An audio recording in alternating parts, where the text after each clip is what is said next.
Everybody, it's Jeremy. Welcome back to the Slowest Blitz, where we are playing Asphodel. It's turn 71. We've got some stuff this turn. So, we didn't augury, didn't gnome lore, didn't auspex, didn't find anything. That's fine. We have a battle. Man attacks us in Lovendala. Ooh. Okay, well, this is more than we can handle. Yeah. So we got, I think, about 100 mannequins here. So this is just gonna get obliterated. This would get obliterated just by these knights. Honestly, I say just these knights. It would get obliterated by just these monks. Either the monks with the landless knights as shields, or the knights with the monks, a couple monks to bless them would have been enough.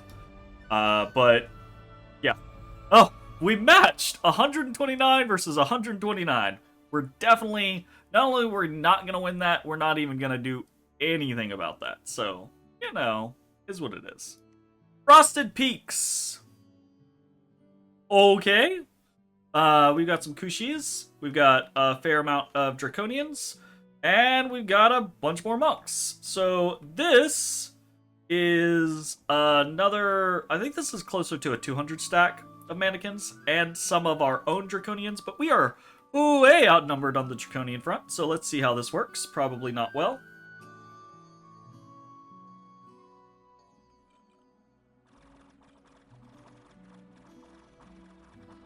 Some of our Draconians went in the back. Maybe we killed some monks. And just too many. Just too many of everything. Okay. Yeah. That sounds about right. We killed 5 monks, 6 Kushis, 3 Draconians, lost 200-ish, 220, 214 mannequins, and then 10 Draconians, so. Kinda is what it is.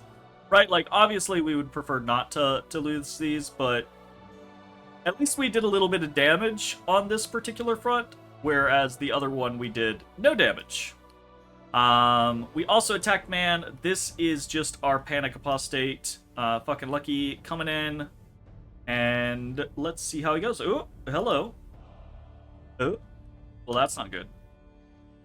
Maybe would work against. Oh no, he just got wrecked. Oh, this is what it is. So he dies. He's twice mourned. Good. That is what we wanted. And then we get to see Vanarus attacking Abysia in Abysia. So we've seen this army before, right? Got this cool line of long dead archers that do the whole Banefire arrow shenaniganry. It's got some evocation bait out front, I presume, along with the chewed skin shifters.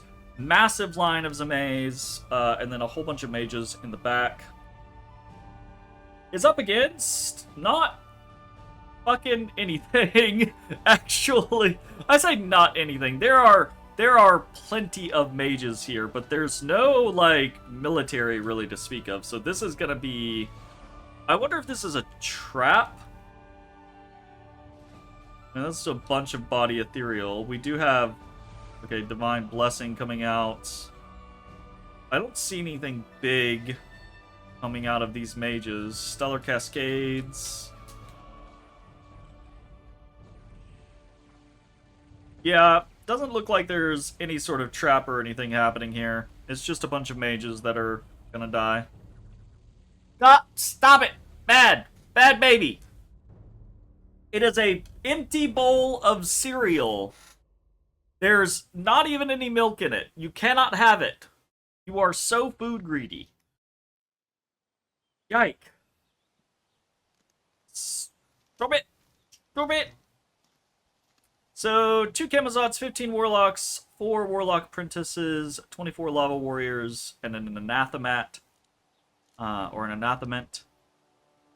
That's, I mean, that's not a massive amount. But it kind of is, right? Like, that's a lot of mages that could have done something somewhere else, right? So it's pretty clear that Abysia, we've seen this on the map, right? Like, Abysia has a large army to the south on their throne. But this is a lot of mages to just die for basically nothing. I wonder if he just couldn't get them away from the capital in time, or maybe he was like, you know, maybe he was trying to hit like a research goal or something like that, and like, you know, had to leave mages researching in order to hit the goal in time. There could be a lot of different reasons, but it does surprise me that there were this many mages just left there with nothing. And those warlocks are not inexpensive mages. That's 400 gold mage. The anathemant is, oh, that's not what I thought it was. Never mind. I was thinking it was this. Warlock apprentices are cheap, but the 15 warlocks is kind of a whole thing. A Rage Lord. I wonder if this is a multi-hero? Or if this is a unique hero. It does have a name, so probably a unique hero? Kind of interesting. He has Berserker 5. Can we find him? Do you have any gear?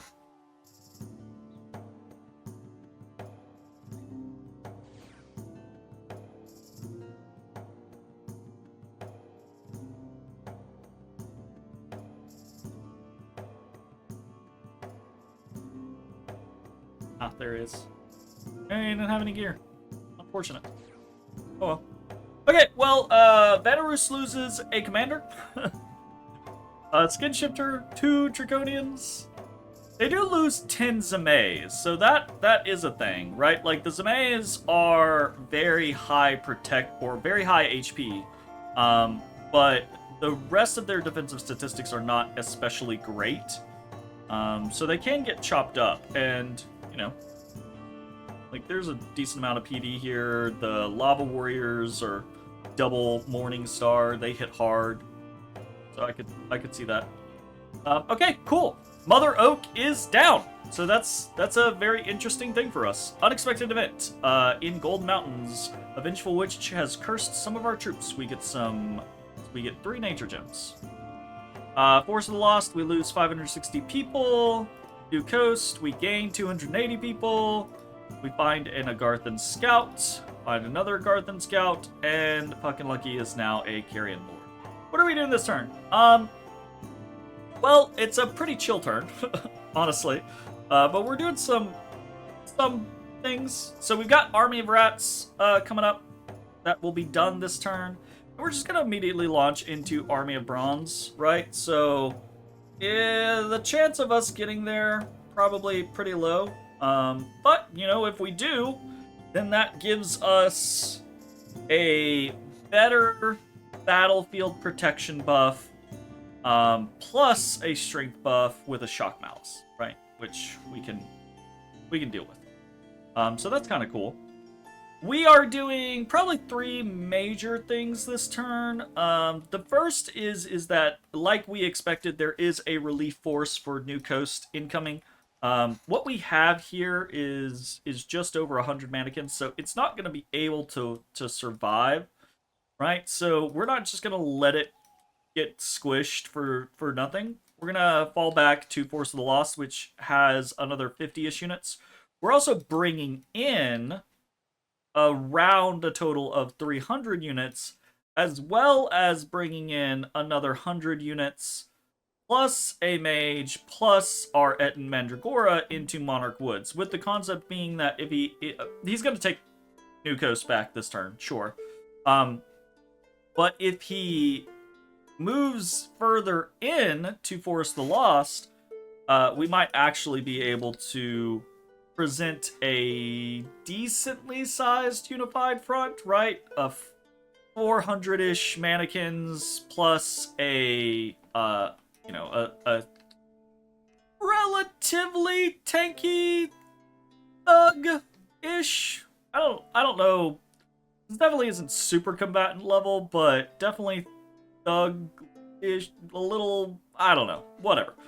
We got a Dryad Hag coming in to support the Etten Mandragora, and hopefully, we'll be able to do something with it.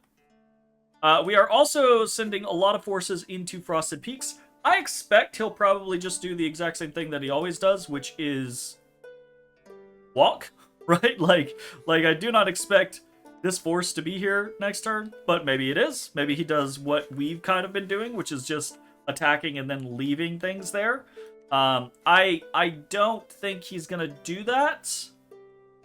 And if he does that, I am currently, because we're about to be done with Army of Rats, we could just send like a whole bunch of forces there to try to like overcommit and be like, hey, if he does leave what he has in Frosted Peaks there in order to try to catch like 100 stack of mannequins, then, you know, we could push it.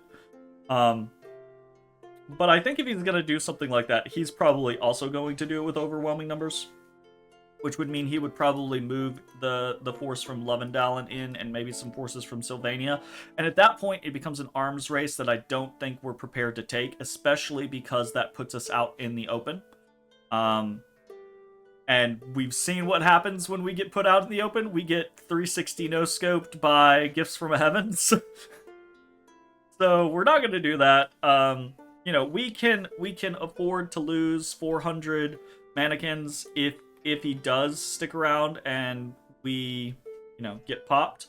But if he tries to leave an undersized force there, 400 mannequins could actually do the job. So we'll see, right? And then, you know, we're doing all of our other normal things, casting Gnome Lore, casting Augury, casting Auspex, but of course the big casting Vile Water, but of course the big thing is we are dumping Nature Gems into Mother Oak. We are not overcasting this a crazy amount, because, one, we can't. We could have alchemized, I could have alchemized and tried to put like another 40 or 50 gems into this in total, including the Nature Gems that we already have and we're not using. But I really don't see the point in it. How many did we actually put in here? Well, we put a fair amount in there. It looks like we put 40 there. We put a 100 total, but it takes a base of 50. So probably I shouldn't have even done that. I probably should have just used like the base 50 and maybe like, you know, a 5 overcast or something like that. This was kind of like an in-the-middle choice, and in-the-middle choices rarely pan out. Normally you want to just either bare minimum or you want to do as much as you possibly can. The reason, right, like, it would be extremely valuable for us to get Mother Oak and to be able to keep Mother Oak. But that's the issue, is I don't think we'll keep it. One, it's you know, a low chance that we're going to get first bid anyways, right? And actually slot into the open slot. And even if we do, it's pretty... You know, well, I think if we do, then it becomes a much higher chance of success. But I feel like that is pretty low in the first place, right? So it's the scenario of, you know, do we get lucky and actually get the slot before anyone else does? And then if we do we get lucky and not get picked as one of the 7? Because if someone else gets it first, we're not going to beat anything on this list with however much we can overcast. We could overcast probably 100 and still probably beat nothing on this list. Probably. Maybe not, but probably. And if we didn't get it, or if we did get it and then got picked as the random, it would be basically the same thing. So it feels like our chances are pretty low of getting it. But at this point, right, like, we're using the nature gems, but it's not to the point to where it's like, oh, we are so desperate for the nature... We are desperate for nature gems, but fuck, what's the best way to, like, phrase this? Losing these nature gems is not going to make us any worse off than we already were. So it's kind of like, whatever, right? which maybe is an argument to go full bore, right? Like, it maybe that actually is a better concept. Maybe we should have put absolutely everything that we had into this, because that idea of we're already very bad off, we're not going to be any worse off if we lose all of our gems to this, right? It'll suck, but it's not going to suddenly be like, oh, now we're screwed. That was... Those gems were the only thing keeping us... No, like, absolutely not. So probably I should have alchemized everything and tried to get as big an overcast as possible to try to increase our chances of hopefully still getting lucky and getting into the slot, and then resisting any potential replacement after that. But also, you know, if we get unlucky and we don't get the slot, having a better chance of bumping something else. But, you know, decisions were made, and it is what it is. Now we just gotta cross our fingers and hope that we get the slot, and then hope we don't get picked. And if that is how we're playing it, we should have probably just dropped 50 and have been done with it and just crossed our fingers. So, a lesson in kind of like half measures is typically like you're not really gaining much if you go half measures. Risk versus reward kind of like situation in that. So. Anyways, that is probably pretty much it. There's not really a whole lot else going on.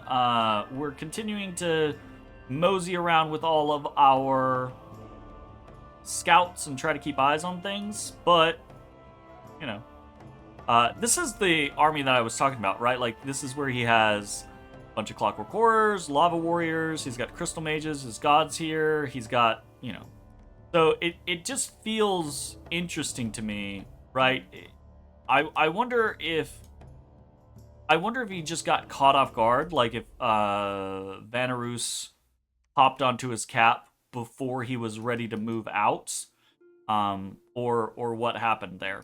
But it just feels weird to lose all of those mages with like no support. But you know, we'll see. Hopefully, right? Hopefully we'll see a bigger fight between them, because that would be cool. Anyways, that's it for this turn. Thanks for watching. We will see you next time. Bye-bye, everybody. Hey, everybody. Thanks for watching. If you enjoyed the video, consider leaving a like, commenting, or subscribing. It really helps me out. If you'd like to see me live, head over to my Twitch at twitch.tv/thedistanthorizon.